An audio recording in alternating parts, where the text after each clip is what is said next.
Nonetheless, Geno talked about Caitlin Clark again and sort of gave some backhanded compliments. Like, he talked about how she connects to the audience, which was good. He talked about how she's tough, like Paige Beckers. He threw Paige in there as well. The UConn coaching tycoon Geno Auriemma loses his mind after Caitlin Clark rejects him, and it costs him millions of dollars. When Caitlin Clark is transforming Iowa into a basketball powerhouse, he once fired her, saying she had the necessary skill set for the WNBA.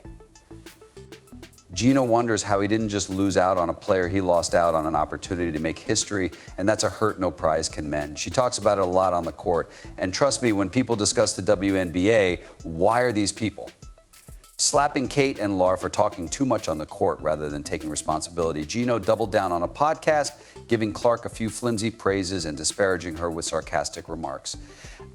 It's the kind of self-serving behavior that reminds us that even legends can falter.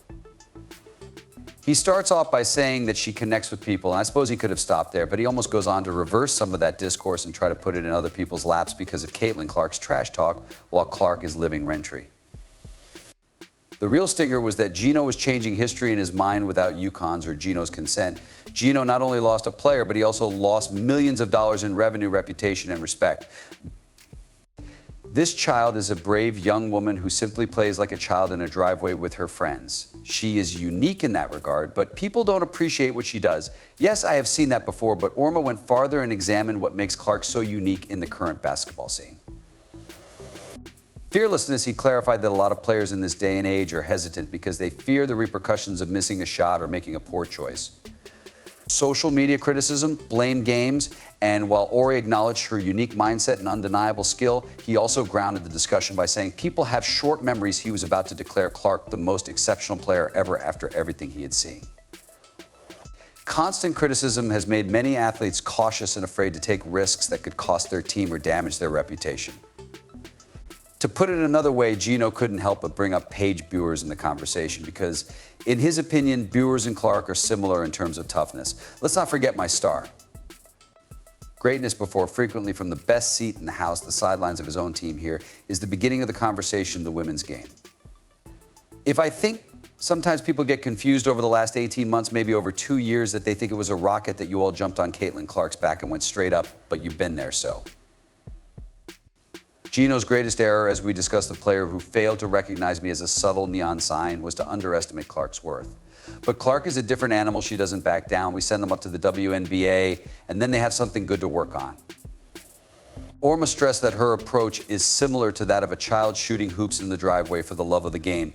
She doesn't overthink or allow fear of failure to creep in. She just plays. Auriemma feels that this quality is becoming increasingly rare in modern basketball.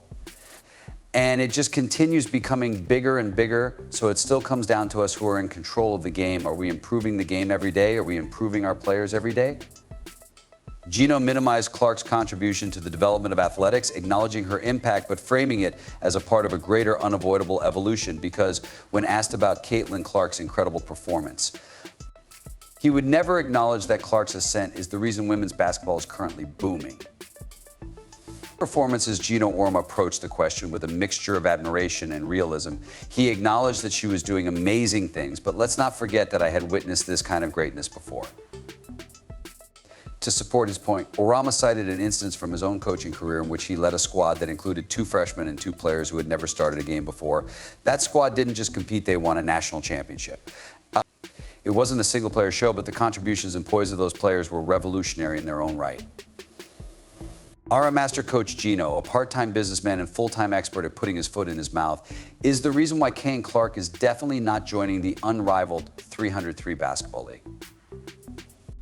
It turns out that Caitlin Clark has no interest in participating in his new Unrivaled 3-on-3 Basketball League, and Geno may be solely to blame. First, let's not forget that this league was supposed to be a groundbreaking venture with big investors and ambitious plans, and an even bigger January launch that had everyone talking, primarily because of the fans. Watch Caitlin Clark, the college sensation, grace its courts, but nope, she's not interested and is skipping this train completely, leaving Geno and the league vying for star power. Don't worry, man. Many people want Kay Clark to join this league so that she can play basketball and have more entertainment. However, many Kay Clark fans have taken to Twitter to make fun of her. So let's pull up some of the tweets. Now let's go back to Geno's most memorable public relations moment on the Dan Patrick. In all of his wisdom, Geno Auriemma called Clark's fan base delusional for speculating that she could rule the WNBA. He went further to say that she lacked the physicality necessary to succeed in the league, and he added some jabs about how foolish these fans were for promoting her as the next Diana Taurasi genius tactic. Geno insults her diehard fans and the largest draw in women's basketball. She doesn't have to play for that whack job. Instead, she should just own a rival league.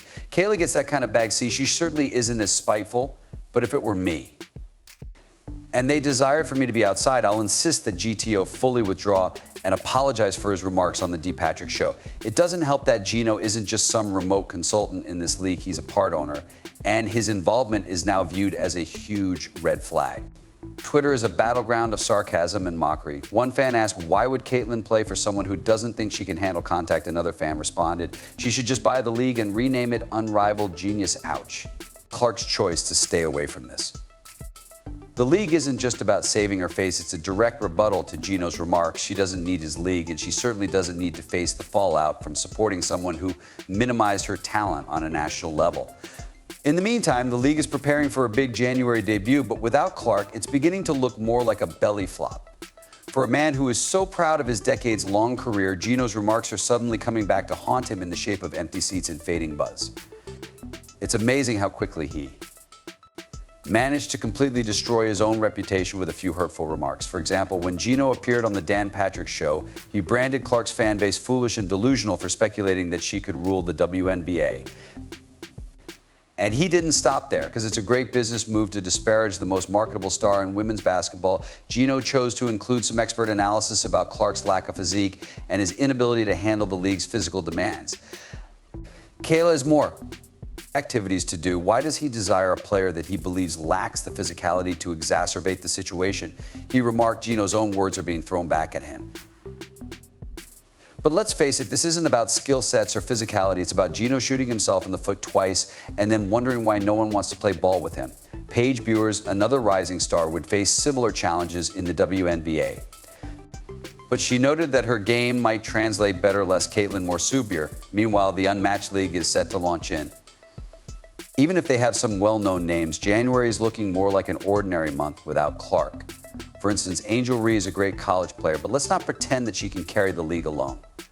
Investors wanted Caitlin, and fans wanted her. Without her, the league's future appears as secure as a house of cards in a windstorm, and the WNBA players were disrespected by her naive fan base, who said she would go into that league and destroy it. There were even odds that she would place third or fourth in the betting odds to win MVP at A. WNBA Geno Auriemma hasn't been enjoying himself lately. Depending on who you ask, Caitlin Clark, the golden child of college basketball, either rejected his idea or his entire league. Geno is frustrated because it's not only about basketball, it's also about the millions of dollars he could have earned if Caitlin had lived up to the ludicrous expectations placed on her. Before Clark had dribbled on a professional court, supporters hailed her as the WNBA's savior and predicted that she would win MVP. Naturally, Geno saw this as a fantastic chance to introduce a fresh face to the league. Unending promotions and, let's be honest, a significant boost to his own brand, but reality had other ideas. How is Clark managing this? I think she's doing fantastic. She talks a lot and receives a lot of praise, so she deserves everything because she gives it as well as she receives it.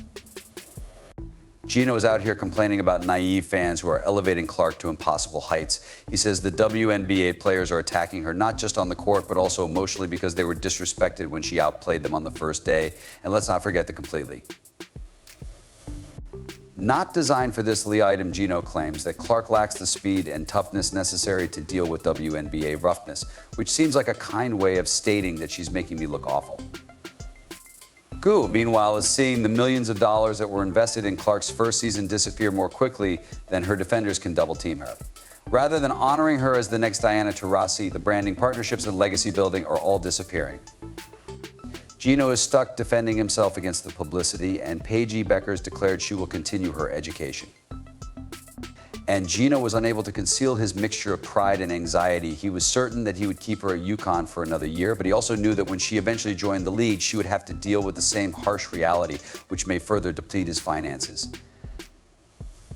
To top it all off, some genius named Clark the White Gino and Larry Bird couldn't stop rolling their eyes at him. He criticized society's fixation with superficial comparisons, yet he didn't appear overly offended when those analogies helped his.